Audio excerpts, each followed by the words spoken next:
I think we're going to go ahead and get started. Is anyone on the call waiting for any of their colleagues just before I begin? All right, perfect. We're at almost 20. So I think Shay's dialing in momentarily. Perfect. Thank you. Welcome, everybody. I am super, super excited to share everything about CINC, its partners, and where we've come from over the last 5 years, where we are today, and compile all of that with a bourbon tasting. So it's going to be way more entertaining than it normally would. And I'm super excited to make some introductions right now. I'm actually joined by my leadership team. On the call right now is Ryan Davis, our CEO.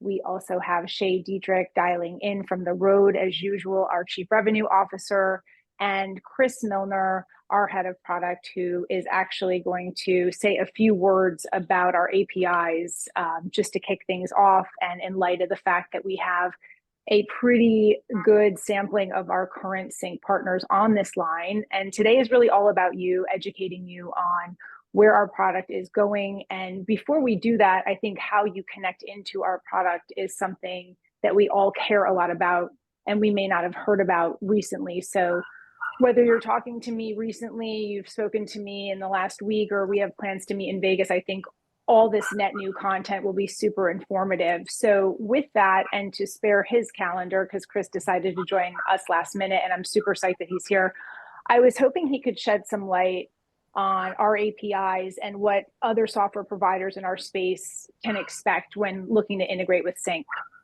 Chris, do you want to say a few words? Yeah, sure. Welcome, everybody. Many of you I already know. Many of you are already integrated with our APIs. Some of you aren't. But for those of you who aren't, and to give the update to those who are, we're at a point now. We've got over 150 different API endpoints that allow integration with the most commonly used parts of the system. We're supporting a lot of different use cases. I couldn't possibly go through them all now at this point after we've been doing this a couple of years. But we've got portal integrations, we've got AP process integrations, we've got resale package integrations, contact center solutions integrated with us, collections is supported, vendor compliance, analytics applications, work order systems, reserve analysis, and more than that as well. But we've got dozens of different customers and companies who are integrating with us, and look forward to speaking with any of you if there's anything specific. If you're not on them already, I'd love to talk to you about how you might use them. And if you're already on them and there's something additional you want to see, we can certainly talk about that as well. Thanks for that, Chris. And before we go any deeper, I actually want to introduce the most important person on this call. Patrick Garrett, our Chief Drinking Officer, goes by Pops in bourbon circles, and you will soon become very familiar with why. So I am going to shelve the rest of our partner conversation for about 10-15 minutes or so. And feel free to ask questions. I believe we haven't disabled anyone's ability to interject in this conversation at any point during the business or the pleasure side. So ask questions to Pops, ask questions to me, and we'll hopefully make this a learning and memorable experience. Pops, all you. All right. Thank you, Melissa. And good afternoon, everyone. As Melissa said, my name is Patrick Garrett. I am the Chief Drinking Officer of bourbonbanter.com and drinkcurious.com.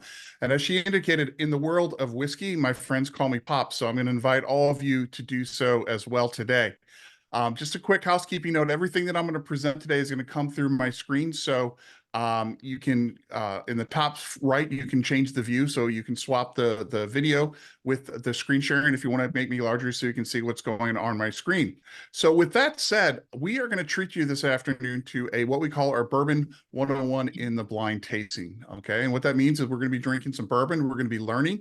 That's the 101. And the blind means that no one on this call, except for me, knows the whiskeys that are in those samples that we sent you. And we do this to remove label prejudice, allowing you to come to the table to test your palate and give everything a fair share, right? Because we all have opinions, and when we remove those, well, sometimes we can be really excited about what we learn. So with that said, you should have received a tasting kit, and in that tasting kit, you should have 3 samples labeled 1, 2, 3, should have a little box with sample cups in there, a tasting mat, and a bourbon flavor wheel. Take a moment, put that tasting mat out, put your cups out, and go ahead and open and pour your samples in there, 1, 2, 3. While you do that, I will acquaint you with the bourbon flavor wheel. This is a visual aid recreated to help you identify the most common aromas and flavors that you're going to find in bourbon. Now, keep in mind, I said the most common. In other words, this is not the answer key. It's not the cheat sheet, right? It is perfectly normal to smell and taste things that are not on this card. And if you don't smell and taste the things that are on this card, that's fine as well. And the reason is taste is personal. It's subjective. It's rooted in our own individual experiences. So for example, marzipan, that's something a lot of people say they smell or taste in bourbon. Well, if you've never had marzipan, you're not going to taste it or smell it in bourbon. All right. So no pressure. This is just to have fun. If you can't pick up any of this, that means there's nothing wrong with you. It just means you need to work and do more homework, right? Homework means drink more whiskey. And what's bad about that, right? So go ahead and do that. And we'll refer to this as we go through. The last housekeeping is, first of all, remember this is not a wine tasting. Well, that should be apparently obvious, but you know what? What do they do when you go to a wine tasting? Well, oftentimes they tell you to take your glass, stick your nose way down in it, and take a big whiff. Please do not do that. If you do that today, you will likely revisit COVID symptoms. You'll lose your sense of smell, lose your sense of taste, because these are high-proof spirits, okay? So what I want you to do is not only keep an open mind about the bourbon samples that you have, but also keep an open mouth. And what I mean by that is when you're going to smell these, keep your nose above the sample cup, open your mouth, and breathe through them at the same time. This is a retronasal breathing technique that will not only protect your senses, right, but also allow you to smell and experience a wider array of aromas and therefore flavors, okay? So it looks a little silly, but it looks like this. All right, you do that, it's going to be practicing some safe snipping, which means you can enjoy your sipping a little bit more. We're going to look, we're going to smell, we're going to taste. Please let me control the pace. In other words, don't drink ahead. Okay. And we're going to try these neat as the master distillers put it into the bottles. All right. If you have a little water handy, you want to put a drop or 2 in after we've tasted it as a group, see how that changes the whiskey. Feel free to do that. Okay. Since we're not in person, we're going to skip that step. But if you want to do it on your own, feel free to do that. And just remember, although we're going to try it neat as a group today, ultimately, when you're drinking whiskey, whether it's Scotch, Irish whiskey, or bourbon, drink it however you like, because there's no right way to do any of these things. So with that said, let's go ahead and start with a definition, because I think it's really important that when we're doing a tasting like this, we all understand what exactly a whiskey is. A whiskey is a distilled spirit made from a fermented mash or recipe of grains being things like corn, rye, wheat, which is then matured in wood, okay? Typically oak. If we follow those steps, we're making whiskey. Substitute out those grains for something like sugarcane or molasses, well, now we're making rum. Arguably just as delicious, but that's a different tasting, maybe something in the future. But if you're using grains, it's going to be whiskey. But what happens with everything good is every place in the world starts making it, right? It may have started in Ireland, then Scotland, and moved over here, and suddenly you're making whiskey everywhere, right? We have Irish whiskey, we have Japanese whiskey, Scotch whiskey, American whiskey, all these different types, okay? So where does bourbon fit into this thing? Okay, well, bourbon is nothing more than another style of whiskey. So at the end of the day, if anyone ever were to ask you, all bourbons are considered whiskey, but not all whiskeys are considered bourbons. So what then makes bourbon so unique? Why is it trending right now? Why is it so popular? Well, to understand a lot of that, we have to understand what makes bourbon bourbon. And it all starts with, ironically or not, rules, right? We've got liquor, we've actually got rules. And these are actually federal laws that dictate what exactly makes a bourbon a bourbon. And the first rule of bourbon is it has to be made in the United States. Can be made in no other country. It's a protected term, just like cognac or champagne. Now, there is a common misconception that it has to be made in Kentucky, but that's not true. It can be made anywhere in the 50 states. Now, Kentucky's been doing it for hundreds of years. They are considered the modern birthplace of bourbon, and they do a pretty good job. So they get a lot of recognition for that. But the fact is that 95% of this country's bourbon is made in the great state of Kentucky, but the other 5% can be made anywhere else. The next rule of bourbon is that grain mash that grain recipe, or mash bill as it's referred to, has to consist of at least 51% corn, giving bourbon its big, bold, sweet flavor. After that, any other combination of grains can be used. Bourbon has to be matured in a brand new charred oak barrel. These are typically 53-gallon barrels. We'll talk about the charring later.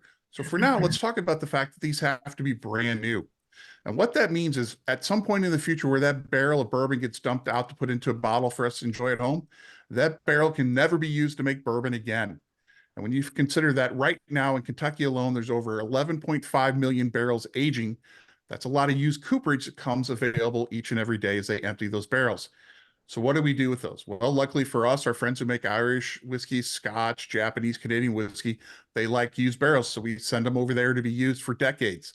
We use them to age beer, wine, soy sauce, chili peppers, you name it. And there's a good chance that you or someone you know has something in their house made from a used barrel. And if you don't, well, going to Etsy.com and do a search, you'll find something just in time for Mother's and Father's Day. The next rule of bourbon is when we distill it in those beautiful copper and pot stills, we distilled no higher than 160 proof, leaving lots of flavor in the whiskey, compared to something like Scotch and Irish whiskey that can distill to just under 190 proof. And of course, once we get to above 190 proof, that's neutral grain spirit territory. That's where vodka lives, right? Vodka famous for no color, no aroma, no flavor, no damn good reason to be drinking it in my book. So that's why we're focusing on whiskey and bourbon today, right? Well, when we come off those stills, we can go into the barrel no higher than 125 proof, referred to as maximum barrel entry proof. And this often requires to take off the still. Let's say it comes off at 150. We have to add some water to lower the proof to go into the barrels. And by law, with bourbon, the only thing that can be added to bourbon during the production process is going to be water. So we put it in a barrel, and at some point in the future, we're going to pull it out and put it in a bottle to drink. And when we do so, once again, by law, the only thing we can add is water. And this is compared to Scotch and Irish whiskey, which by law can add a small percent of caramel coloring, which does not affect the flavor, but does affect the color. But with bourbon, 100% of what you see comes from the time spent in the barrel. And the minimum bottle entry proof for bourbon and any other style whiskey plus tequila in the United States is going to be 80 proof. Now, you might be surprised to learn that legally for bourbon, there's actually no minimum aging period required, okay, in the barrel. Scotch and Irish whiskey and Japanese whiskey have to be aged for a minimum of 3 years, but with bourbon, we just need to touch that barrel. But there are a few rules around age and age statements. And the most important one is that if a bourbon has spent less than 4 years in a barrel, you're required by law to put the age on the barrel, or on the bottle, I should say. So if you have a 3-year-old bourbon, the bottle should say 3 years or 36 months. But once you reach your 4th birthday, that age statement becomes optional. Look at a brand like Jim Beam White Label Bourbon. That eponymous brand is everywhere in the world, right? There is no age statement on the bottle. And we should know that it is just a little over 4 years old, so it remains optional. But it's optional, meaning you can put an age statement on it. And if you choose to do so, it has to reflect the youngest bourbon in the bottle. So if you're a distiller and you're going to blend some great 8, 10, and 12-year-old bourbons together and put an age statement on it, you got to call it 8 years old. And then on the back, you can say a blend of 8, 10, and 12 years old. And this protects consumers from an unscrupulous distiller who puts just an ounce or two of 12-year-old in there and marks the price up trying to call it 12-year-old bourbon. So just a little bit of information to get you set with your Bourbon 101 education. Obviously, there's a lot more we could go into, but I get a sense that everybody's pretty thirsty right now. So I'm going to go ahead and turn our attention to sample number 1. So if you would please go ahead and pick up sample number 1. Okay. And I'm going to go ahead and change my view here so I can see people's faces. Now, this is where we get some engagement going here. So I'm not going to just tell you what I smell in this whiskey. That would be cheating, right? As soon as I tell you I smell something like pears, you're going to smell pears, right? The power of a suggestion is real. So I want you guys to be brave here, and I want you to start to smell this. Remember, keep that open mouth, and let me know, whether in chat or go ahead and come off mute, and let me know, what are some of the things that you're smelling on sample number 1?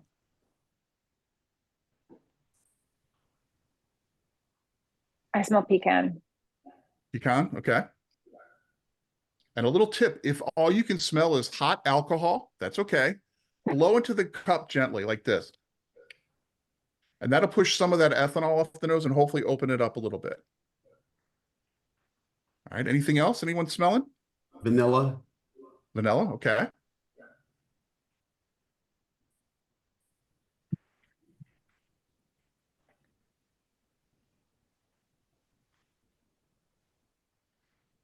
So vanilla, we got a little bit of nuts in there with the pecan, right? For me, when I get the first thing that I get off of this whiskey is a floral note. So imagine you walk into a room and you immediately can smell flowers. You don't know the specific type of flower, you just smell what smells like flowers, right? That would be a floral essence, right? So I get a little bit off of the nose of this whiskey. And after that, I get some of the vanilla that was mentioned, right? I get a little bit of caramel. And then one of the things that I always get is a little bit of honey note, a little honey sweetness on the nose, right? But as my friend always says, hey, Pops, we're not buying this to sit and smell it all day. So let's go ahead and sample it. Now, if you are new to tasting high proof spirits, especially from an appreciation standpoint, right? We don't want to shoot this. What I want you to do is take a small sip, let it hit the tip of your tongue. Okay. That's where the sweet receptors are. Let your mouth get acquainted with it. Okay. After that, when you feel comfortable, take a larger sip and slowly roll it around your mouth. Let it cover the entirety of the mouth. And instead of focusing on the flavors, think about where the flavors present themselves. The front of the tongue is where your sweet receptors are. Mid palate is going to be more savory notes. And the back and the side of your tongue are where you're going to tend to get a little bit more spicy notes. And as you start to feel where those are coming in, then back into potentially what are some of those flavors that you're getting.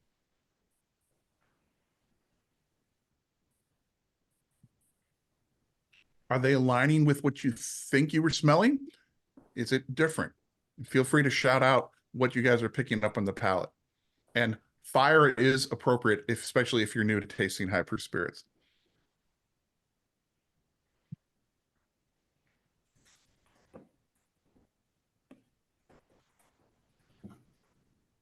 Remember, there are no wrong answers here.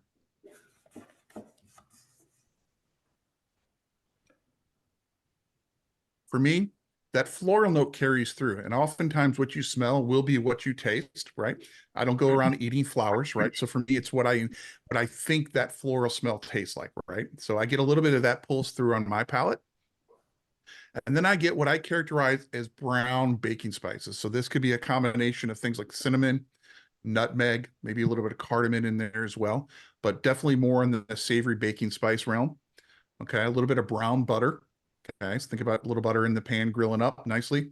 And then I get, and that not everybody gets one, I get a little hint of orange citrus on the palate. And it's not like fancy cocktail citrus. It's more like the cheap citrus you get from a candied orange slice, right? The type you get at Walgreens or CVS in the little plastic bag. And that's something from this bourbon that's always been very unique that I've enjoyed for this as well. Lastly, we talk about the finish. Okay, and the finish for me is what you taste after you swallow the whiskey. What flavors remain? How do they change? But also, what is the sensation, right? The experience that you get. Is it warming? Is it tannic? Is it bitter? Okay. And people often describe the finish as short, medium, or long, meaning how long do the flavors linger? But then you talk about the individual flavors. And ideally, what you're looking for in a whiskey is one that is well balanced, right? Meaning that the nose to the palate to the aftertaste, the finish, all makes sense, right? It can meander a little bit and be a curvy journey, but nothing really tastes out of place, right? You don't want a lot of palate sweetness then for it to be really bitter as you finish off, right?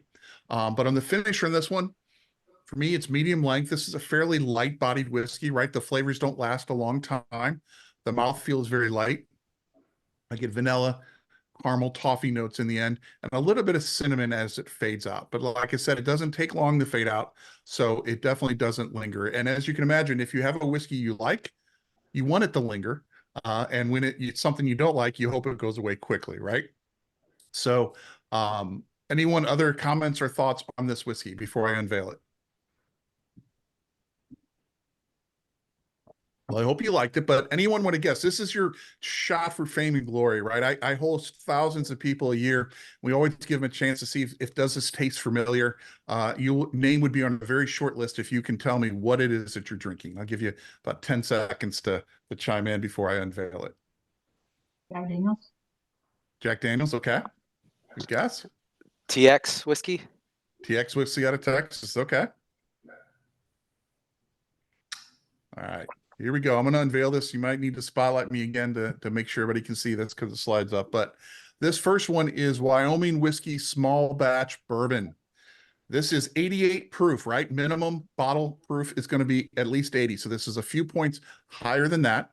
This is a weeded style of bourbon, and we'll talk about what that means in the next education segment. But for now, it puts it in the exact same category as something like Maker's Mark, Larceny, or even the infamous Pappy Van Winkle are all weeded styles of bourbon.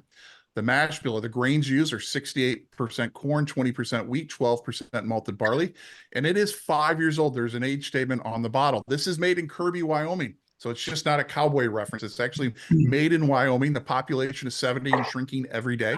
It's not a town you go to grow old, right? It's a town you go into, work at a distillery, work at a cattle ranch, and leave at night. But they've been in business a little over 10 years.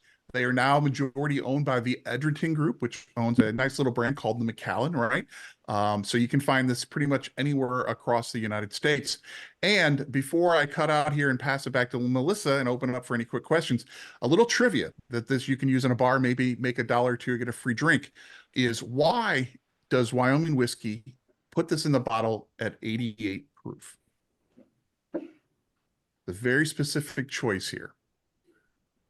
So it's 88 proof, which means that the ABV, or the alcohol by volume, is 44%. And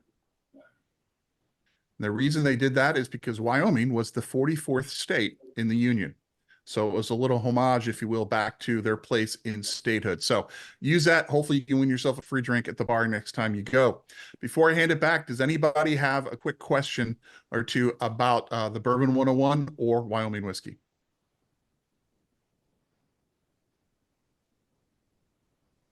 Thank you, All right, Pops. Melissa, I think they need another drink to open up. I'll toss it back to you. I mean, continue to drink as I talk. It'll sound better for sure. And actually, I learned so much about what I wanted to say, because just like Pops has his laws of bourbon, we have our laws of partnerships. I'll parlay it that way. But you know, what makes you strong makes you sticky with us. And you know, talking with CINC leadership and our product leads specifically, we've come up with 3 really important buckets that we kind of classify and look at partners inside of. How many mutual clients and prospects do we have? And can our mutual sales team be of support in generating more leads for both sides? That's really the passionate bucket. We want to make sure you're as passionate about us as we are as you. And do our products align also for an integration, whether it's holistically, financially? Is there an integration possibility based on what Chris told us earlier? Do our APIs align? And is everything syncing the way it should? And what does it cost to get there from a financial standpoint? You know, just because it does work doesn't mean it's not a big lift financially. And then last but not least, certainly very important, is a rev share possible for an incentive growth on both sides, right? You want to make sure we're incentivizing you the way we're incentivized to welcome you into our ecosystem. It should go both ways.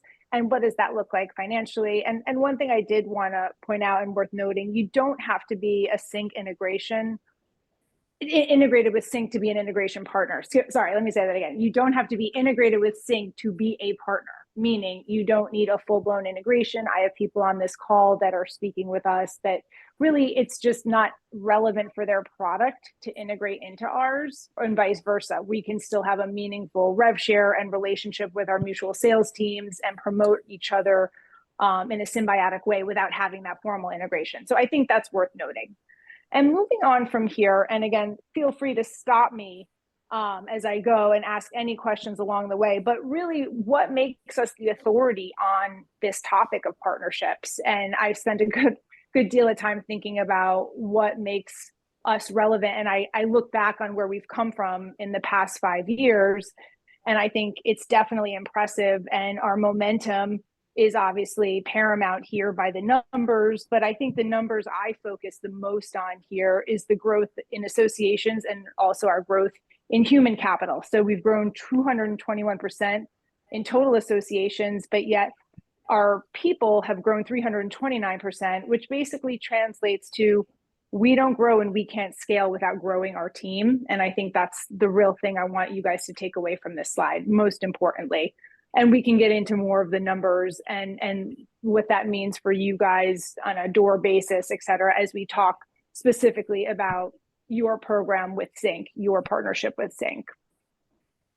And going one level further and drilling this into the way we look at our product today and the consumers who consume our product today, we've been really, really surprised at a lot of these mobile dependency statistics. So device dependency up 52% since 2022. That is a staggering statistic, but it's really paramount to making life easier, right? It's kind of what we all are obsessed with. We're all on our phones 24/7. I'm pretty much lost without mine. And I think I speak for most of us on this call, whether it's ordering an Uber or, buying everything I have in my home on Amazon, we use them to feel connected to our community. So the CAM industry has yet to develop, from what I've seen, the right amount of tools that kind of drive that community engagement within its native environment, the community, right? So CINC's focus from a product standpoint, and now I'm starting to kind of get into that shift on how we're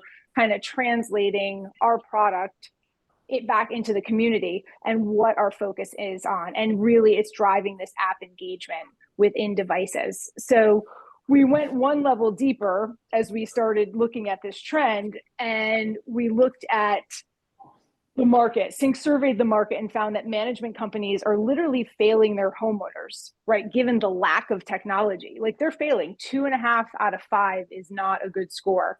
46% of managers are in need of self-service tools to support and grow their own careers, so to feel successful in their jobs. And 90% of management companies are actually storing homeowner data in Office, which is a huge no-no if you guys know anything about security, right? Via filing cabinets or local hard drives. But with 90% of them storing this data locally, I feel like this data storage issue could be a big root of our problem that we're trying to crack. So the statistics don't lie and the scores don't lie either. Our 84 NPS score is one of the most important numbers that we talk about constantly.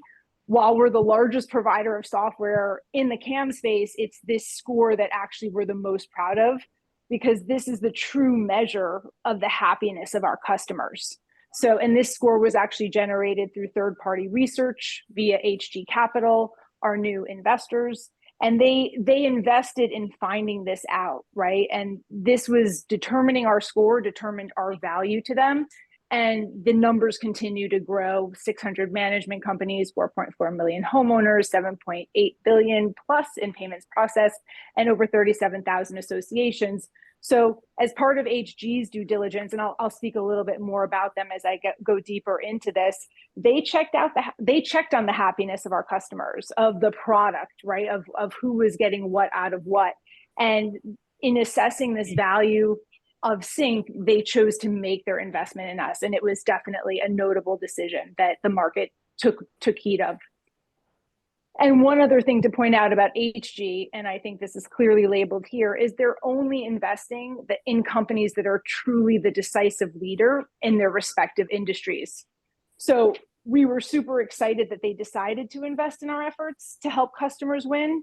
And they're winning at a disproportionate share of the market, which I think is really important to notate here.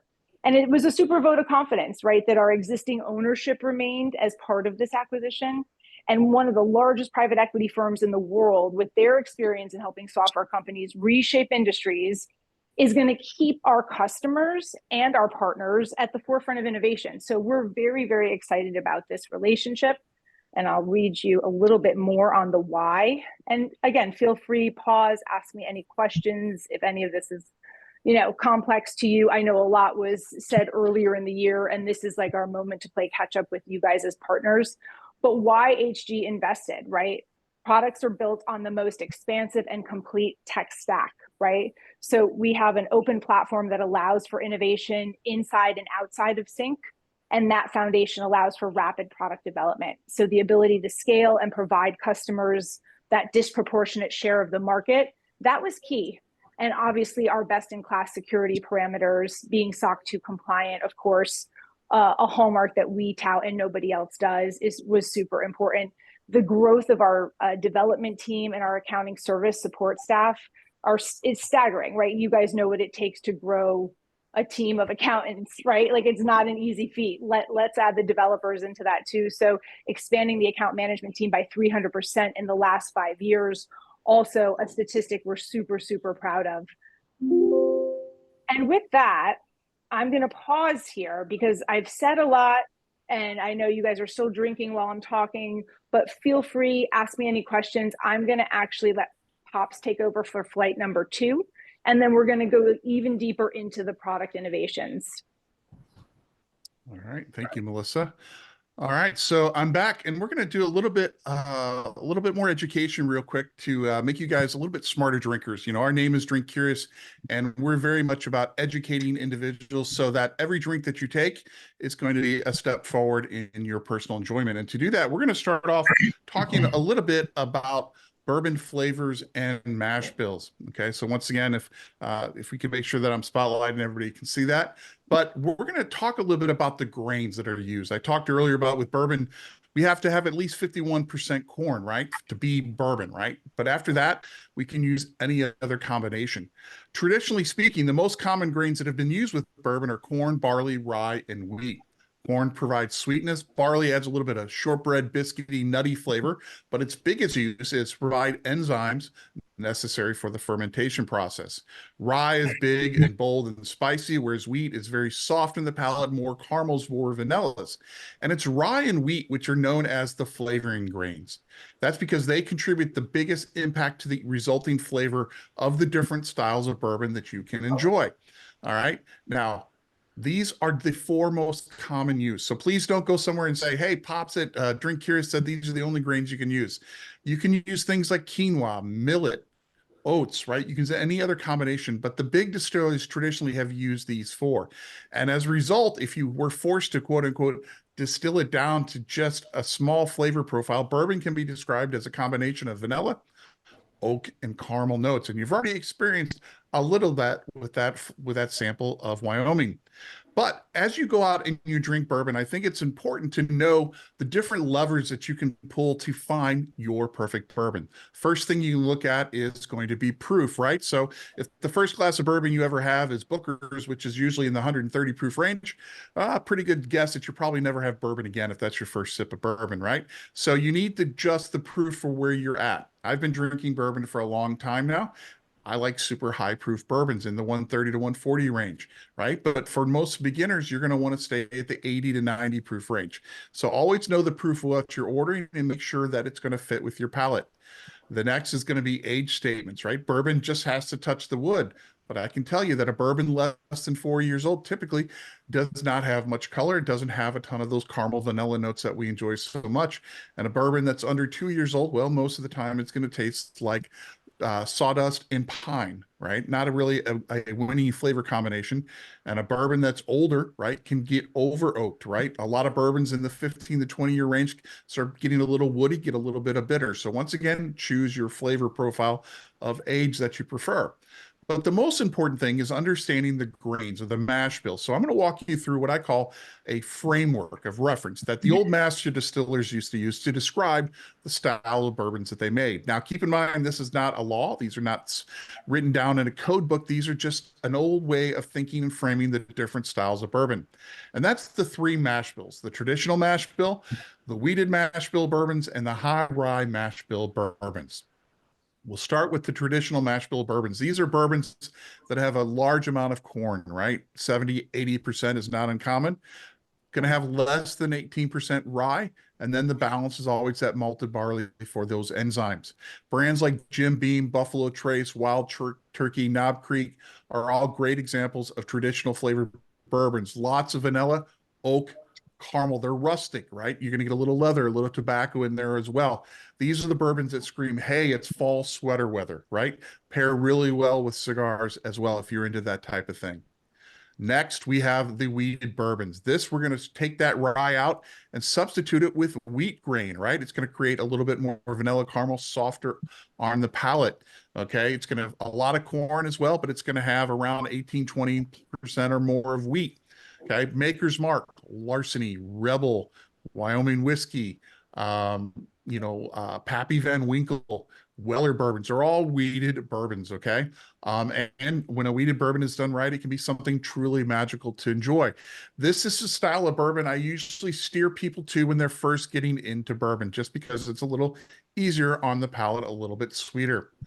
Last but certainly not least, we go to the high rye mash bills. This time we're going to have lots of corn, but we're going to have 18% or more rye, adding that big, bold, spicy backbone and a level of complexity that you don't really see in the other two styles. Okay, Old Granddad, Bullet with the orange label, Old Forester, Woodford Reserve, Four Roses, all fantastic examples of a high rye bourbon. This happens to be my favorite style. I like more complexity. I like a little bit more oomph in my whiskey. So whether I'm drinking this neat or in a cocktail, high rye is typically my go-to style. So I like old fashions. Those are my favorite whiskey bourbon based cocktail. But sometimes when I go out, I want to turn things up to 11 to have my own Spinal Tap moment, if you will. And that's when I'll substitute a high rye bourbon for a rye whiskey. Now, a rye whiskey follows all the rules of bourbon with one key difference. Instead of a mash bill or recipe that has to have 51% corn or higher, a rye whiskey has to have 51% rye or higher. And in my opinion, the higher better. It adds complexity, adds more oomph. Because ultimately, at the end of the day, the first rule of a whiskey cocktail is taste the whiskey, right? A cocktail is supposed to be the balance of the booze, the bitter, and the sweet. If you can't taste the booze in your cocktail, well, I guess that's where vodka comes in, right? If you just want the sweet, that's a good substitute. But I like to mix those, and that's why I enjoy bourbon. That's why on occasion I'll do a high rye whiskey as well.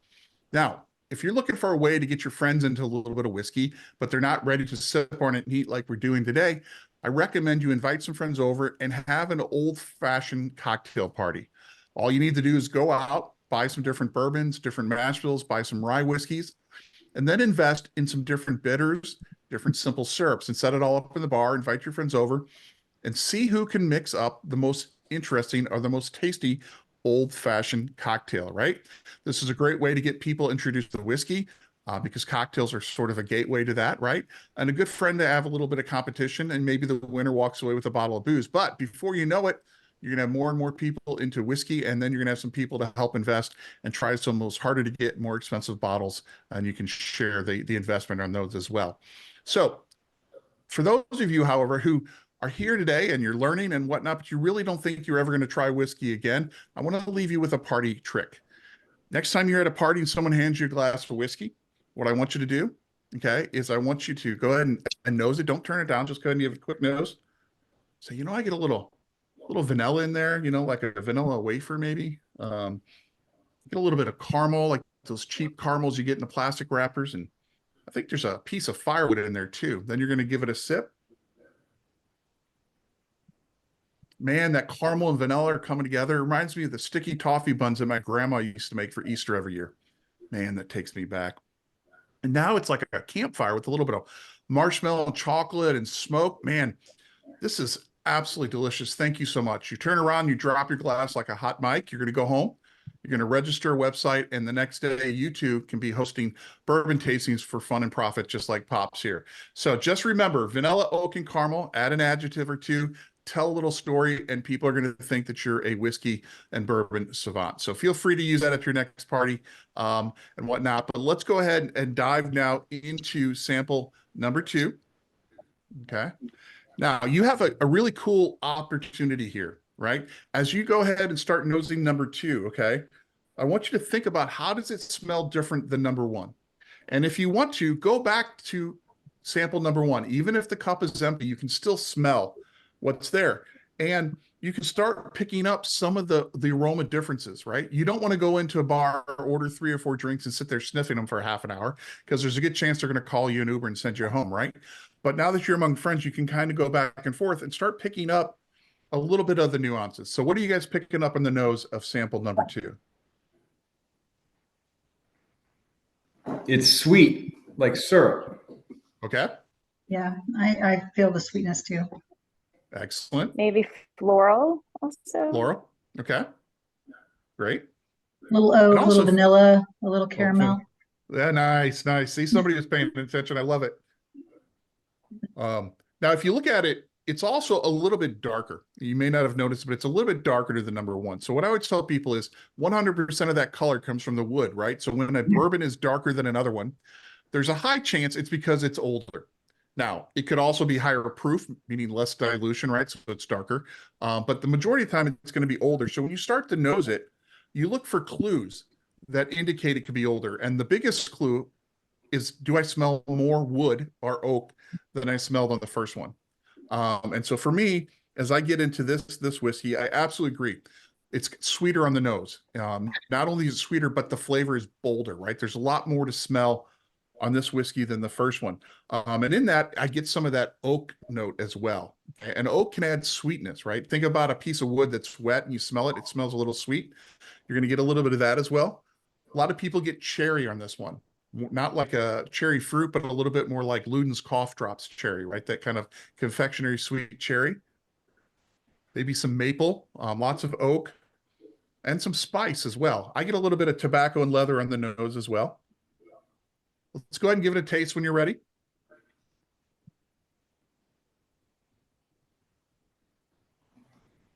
Now, as you're sipping on that and thinking about the flavors, if you had a Glencairn whiskey glass I do and you swirl it around, you'll see that it leaves marks on the glass, right? It leaves a little bit of itself behind. In bourbon circles, these are referred to as either legs or tears. And I think the common reference is if you're single, we call them legs. If you're married, we call them tears, right? And what this is indicative is a heavy oily content in the whiskey. And so when you see that it leaves good legs on the glass, right, that's giving you a little anticipation that it's just going to have a great viscosity, a good mouthfeel to it, meaning that it's going to have a lot more flavor associated with it. So what are some of the flavors you guys are picking up on the palate?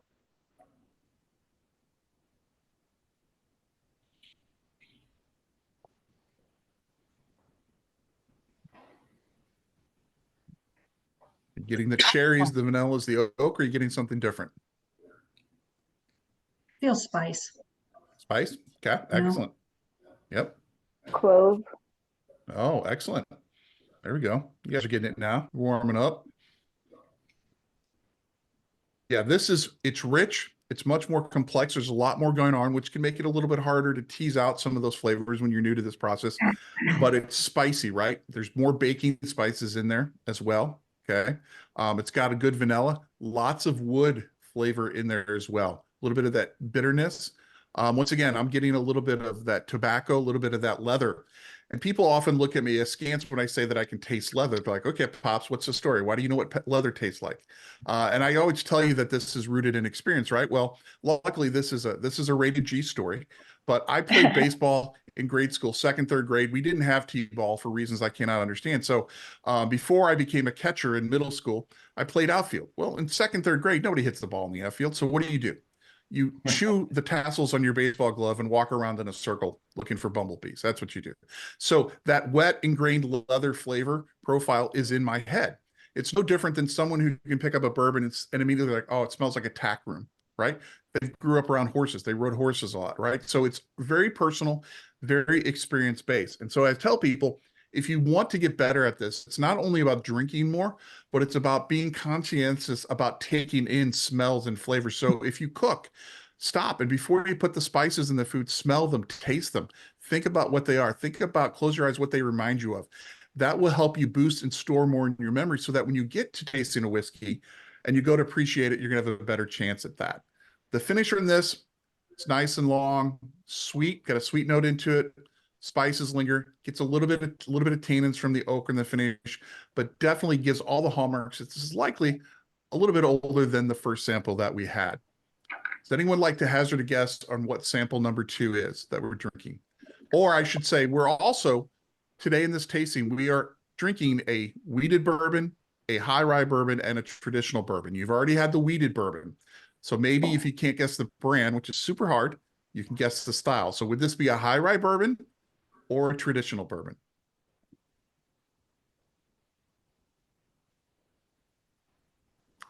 You drop it in the chat too. High rye, somebody said, okay. All right, well, let's go ahead and unveil it. Keep us on track here. This is Russell's Reserve 10-year-old bourbon. This is 90 proof. It is a traditional bourbon, okay? This is 75% corn, 13% rye. The remainder is malted barley, and it is age stated at 10 years. So this is twice as old as that Wyoming whiskey that we just tried. So darker color, richer flavor, more wood influence, more of those leather tobacco notes as well. This is actually made by Wild Turkey. Okay. And Wild Turkey always gets a raised eyebrow from people because people think back to college, right? When we took a shot of Wild Turkey 101, we thought we were pretty tough, right? And here I sit around drinking 140 proof and like it's water, right? But Wild Turkey is the most underrated distiller in this country, in my opinion, right? Everybody equates their whiskey with old men, badasses, and bikers, right? Because in the 80s, nobody was drinking bourbon. That's who they marketed to. That's how they stayed alive. But the father, son, and now grandson have over 115 years of combined distiller's experience. They do a fantastic job.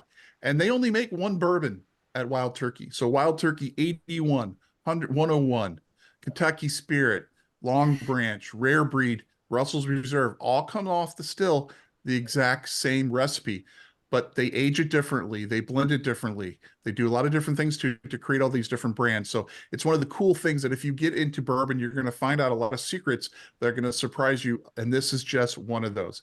But if you haven't revisited Wild Turkey in a while, please do. A bottle of 101 on your bar is a great thing to have because at $19 a bottle, you can drink it neat. You can put it in a cocktail. You can let your neighbor put it in their Diet Coke. And in a pinch, believe it or not, you can use it to degrease an engine as well, and you won't be out too much money. So hopefully I've opened up a few eyes and you guys enjoyed that one. Any questions before I turn it back to Melissa?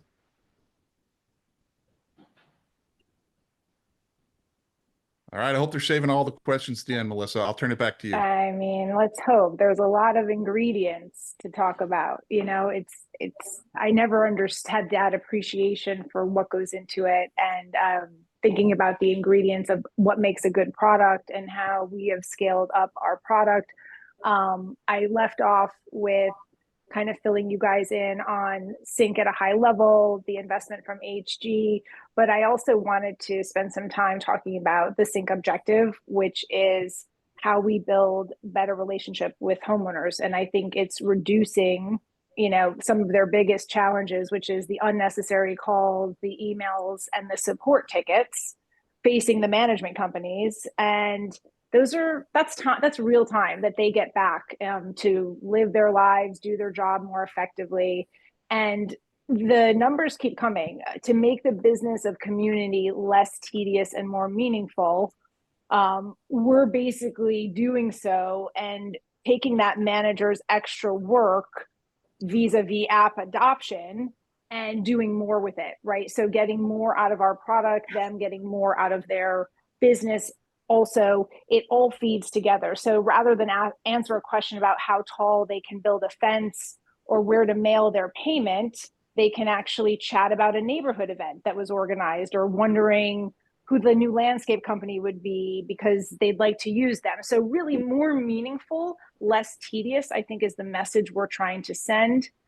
And last but not least, obviously making the homeowner's first interaction with their management company something more purposeful, like rather than a violation or the standard payment alert, if you will, but rather an app invitation to connect, right? And to learn more and to be part of something larger, their community, right? So this is the direction our product is heading, and we're very excited to keep screaming this message to all of you. So, and if you're hearing a lot of this for the first time, great, right? You're going to continue to hear more about it. And I'm going to move pretty quickly through these because I know we don't have tons of time left and there's still one more flight to taste, but redefining community. So with that device dependency that I've been talking about skyrocketing, CINC's really focusing in on driving mobile app adoption, giving you reasons to download, reasons to use, and reasons to engage. And I think honestly, if you take one thing away from the reasons to engage, it's the generative AI. And that's a theme that's going to continue on in this discussion and in our discussions in Vegas. I also want to talk about CINC Community, right, which is something we've created. We promoted this at CINC Up at the end of last year, but basically we've given you a library of resources to drive that adoption we keep talking about. But over the last 17 years, we've been learning marketing best practices from our customers and what messaging to homeowners works well and how to share it. And now we're basically handing the keys of all of that over to you. So we've built this online portal that you and your team can partner with us on to drive that engagement and that app adoption. And it doesn't fall flat on anyone to realize that these resources take tons of time and money to create. So we've gone ahead and eliminated all of that hassle, which our users are very excited about. And then taking this one level deeper, reserving amenities. I mean, I think we're all aware to reserve a court or do anything in real time, no one's doing those tasks anymore from a desktop, right? So through a branded app, branded to the management company, homeowners can book reservations with a few clicks, pay bills, online payment options to ensure payments are convenient and on time. And we're doing things to make it easier than ever, really just to click and pay, click and book. So more on this to come. I know we're still announcing a lot of these features, but back to the generative AI that I just touched on. So when we looked at that new CINC community, this is really the framework for it. Generative AI defined, if you will. So, and this is exciting because you're going to likely hear about it in other platforms and other buckets of your life, but there are various AI platforms and use cases, and we have taken the time to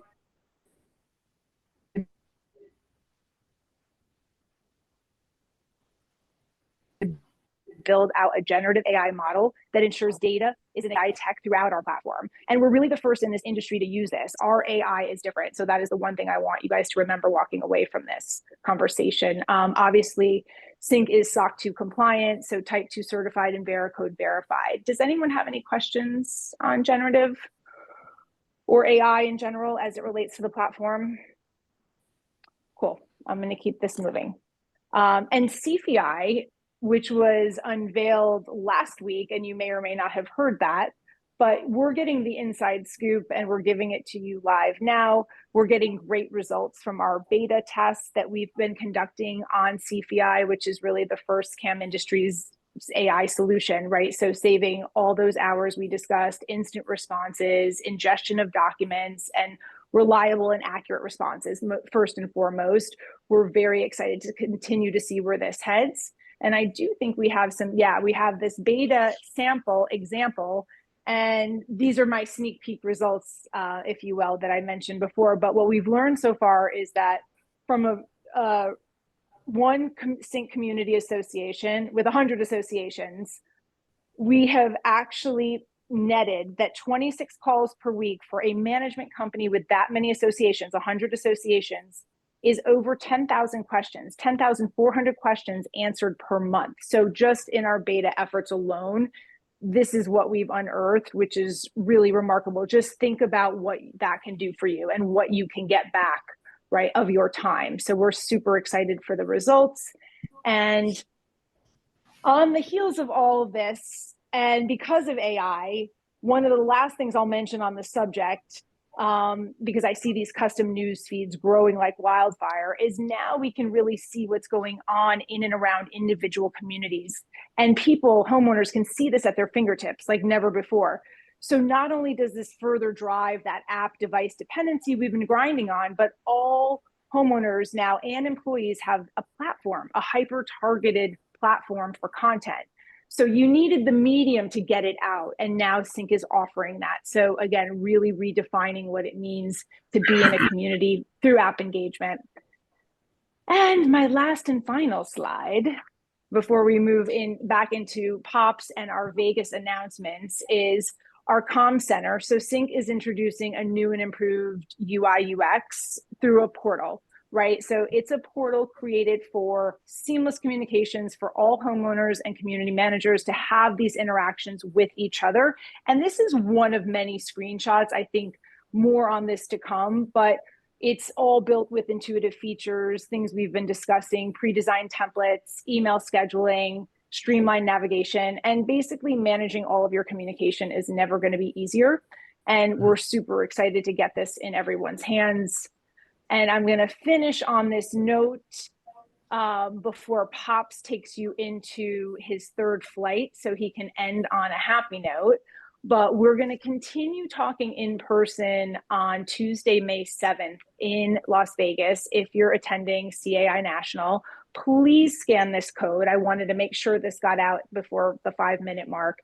And Pops will bring you back up now just to kind of finalize our flight today and talk about what we're going to learn in Vegas. Pops is actually going to fly to Vegas and be on site with us at Monte Cristo in Caesars, so no one has to actually leave the hotel ever. And we're super excited to take this to the next level. Now that we've given you this baseline of understanding, this event will be more personal. And then please, please, please make sure you log your time with me in Vegas if you're going to be there. If you're not going to be there, happy to jump on a call and we can kind of go over those 3 buckets, what you're thinking, what your product's been up to the last 12 months. I really want to hear from everybody. But I want to turn this back to Pops so we can finish up in style. And Pops, I don't know if you can do it in under 5, but I'm with you. All right, under 5. That'll be a rush job. That'll be some speed drinking. So I'll see what I can do. Cool. But first of all, super excited to have the opportunity to come out to Vegas and have some drinks with everybody in person, because bourbon and banter in person is always a little bit more fun. With that said, the last thing I just want to hit on real quick before we get to sample 3 is a little bit about, we said we have to use these used barrels, or these brand new barrels, right? And these have to be charred oak barrels. And a lot of people always say, okay, Pops, why are we charring these barrels? What does that do? Well, when we char a barrel, right, we are preparing that barrel for greatness. We are taking a 53-gallon barrel and we are putting it over an open flame. Okay, and we're literally charring it. And when we do that, it winds up looking a little bit like this, right? That bottom right corner, that number 4 is a level 4 char, which is the most popular char level used. And that represents 55 seconds over an open flame. So that's what's inside that barrel.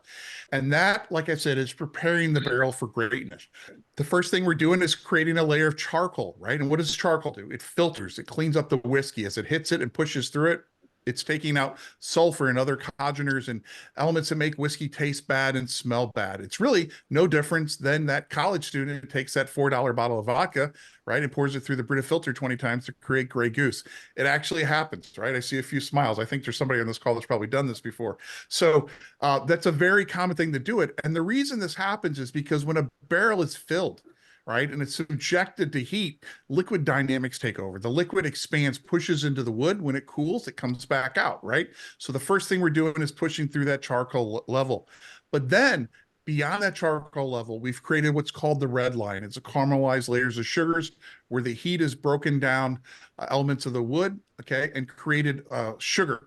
We're picking up color, sugary notes, more vanilla, caramel smokiness. And behind that, we've also broken down the lignin in the wood to create vanillin, which is where we get vanilla. So we're picking up vanilla notes from the bare wood. We're picking up oak notes. We're picking up bitterness and tannins. That process happens over and over. And in a location like Kentucky, 6 to 8 times a year. So you're having all that influence on the barrel. The design of the warehouse amplifies that, right? There's metal walls. There's no insulation, just windows for ventilation. Top floors get super hot, creating high-proof whiskey through evaporation. Then the bottom floors create more mellow whiskeys. And ultimately, these rick houses, and I'm simplifying this greatly for time, have 60,000 plus barrels sometimes. So you have all these barrels that can be pulled, blended together to create the brands we know and love year in and year out. And so if you've never been down to Kentucky, I highly encourage you to go on a tour that takes you into one of these rick houses. And for those of you who join us out in Vegas, I will be happy to dive into this a little bit deeper and geek out a little bit about the science. But with that said, let's go ahead and dive into our third and final sample, okay? Let's go ahead and bring that up. Now, the first thing you should notice just looking at this is going to be darker, all right? Like I said, usually darker means older, but sometimes there's another reason, and this may just be one of those instances. But as you start to nose this one, hopefully you're going to notice right away this one is different, okay? It's sweeter on the nose. It's almost what I call dessert forward from the start, right? Lots of sweetness in there, butterscotch, maple, a little bit of oak. Some people even get a little orange peel. What I get on this one, and I wanted you to smell it for a second, is I get overripe bananas, like banana bread, right? This and everything that this distillery and parent company makes always has bananas on it for me. All right, but taste, well, let's see. Rich, bold, a lot going on. Dark fruits, think raisins, plums, okay? Some butterscotch in there in spades, more of that banana bread flavor, ripe bananas. The finish is smooth and sweet. Okay. And for me, the more I have this, it always starts to end up with a little bit of a coffee finish, right? Almost like I swallowed a little bit of coffee mixed in with all those delicious dark fruit notes and butterscotch. I've had people describe this like, oh, they think they're drinking a liqueur instead of a bourbon, right? It's very wine-esque, right? It's got a good wine note to it, very grapey as well, but very dessert forward. Pair this with dark chocolate, truffles. This is hands down the best bourbon you will ever put into a milkshake. And take that from me. This body is built by a lot of things. Milkshakes is one of them. So if you put this in a milkshake with a little bit of chocolate, you'll be having it. And I'll leave you with a little tip on that. The more whiskey you put in a milkshake, the thinner it gets. The thinner it gets, the more ice cream you put in it. The more ice cream you put in it, the thicker it gets. The thicker it gets, the more whiskey you put in the milkshake. It's a vicious cycle. So invite some friends over so you can handle it. With that said, does anybody want to hazard a guess? By process of elimination, this is the high rye bourbon, right? Does anyone want to guess what the brand is? A much more noticeable flavor. And Tina says it's her favorite. That's very common. So while I unveil this, please, in the chat, take a second and put in 1, 2, or 3, and let me know what your favorite was while I unveil this. And remember, my feelings don't get hurt. I didn't make any of these, so I have no skin in the game. All right, this third and final sample is Woodford Reserve Double Oak Bourbon. 90.4 proof, high rye bourbon, 72% corn, 18% rye. No age statement. But this bourbon starts its life as Woodford Reserve, which is about 7 to 8 years old. But instead of putting it in the bottle, they put it in a stainless steel tank. Then they take another brand new barrel. And before they char it, they toast it, which is a slow heat, right? They toast it, which brings out softer notes like marshmallow and cocoa. Then they char it, and then they put the whiskey back in for about 6 months. This transforms Woodford Reserve into Double Oak, which is a completely different whiskey from an aroma and palate perspective, in my opinion. And because they're still using a brand new barrel on that second barreling, it's still considered technically a bourbon from a labeling perspective. But that's why this one is darker, because it's been in 2 brand new barrels, which really enhances the color and the flavor. So if you're looking for a bourbon to have in the house to give to friends who really don't like bourbon but like something a little sweeter, put this on a single ice cube, give it to them for dessert. They're absolutely gonna love it.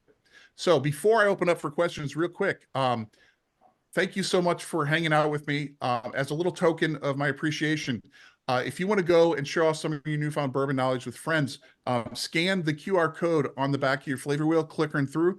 You can download our flavor wheel, some templates to host your own tastings, make you look a little bit professional. You can also learn about everything we do at Drink Curious. And I have roughly 700 plus bottles in my personal collection in St. Louis, Missouri. My wife is pretty convinced that I will never drink all those and survive. So the offer I give to you, if you ever find your way through St. Louis, give me advance notice, reach out to me. Here's my personal email. And if schedules align, we'll get together, we'll drink some bourbon on my patio, enjoy a little bourbon and banter in person. So that invite is out there. Use it if you want. But if not, hopefully I'll be able to meet a lot of you guys in Vegas very shortly and hang out. We're going to take you to the next level of bourbon tasting, right? We're going to try some really fun things. So if you kind of got a little bit interested in this, we're going to take it to the next level and be able to hang out and talk, geek out about bourbon a little bit more. I'm looking forward very, very much. So I'll turn it back to Melissa, but if there's any questions, I'm happy to answer those as well. Thanks, Pops. This was awesome.